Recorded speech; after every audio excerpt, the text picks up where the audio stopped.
If critics of the Church of Jesus Christ of Latter-day Saints showed up at the local Mormon church, what would Joseph Smith the prophet do? Well, according to Joe's own testimony of Scripture in Doctrine and Covenants 71, we read where he challenged the world to bring forth our arguments in public and in private. His job, he claimed, was, quote, to meet the opponents of the church both in public and private, unquote. In verse 7, we read, Wherefore confound your enemies, call upon them to meet you both in public and in private, and inasmuch as ye are faithful, their shame shall be made manifest. Wherefore let them bring forth their strong reasons against the Lord.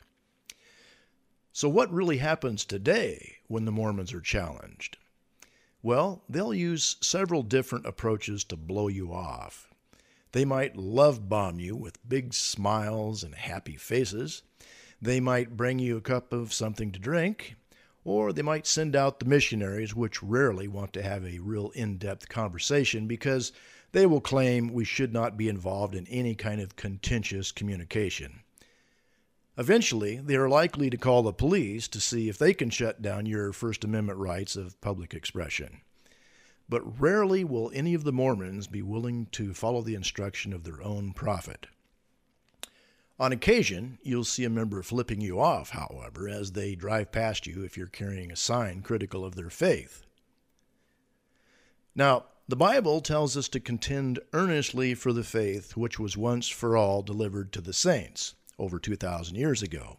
Yet, we will find that few Christians are willing to obey their own scriptures as well.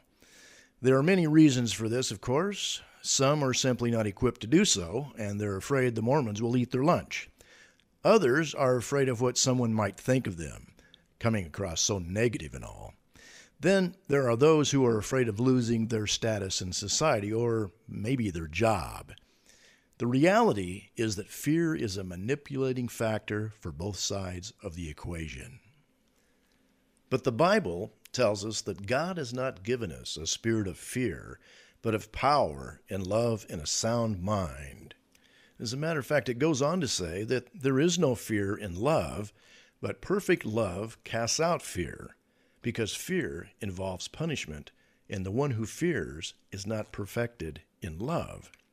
So, if one really loves the Mormon and believes that he's lost and Joseph Smith is a false prophet, we should love them enough to tell them the truth.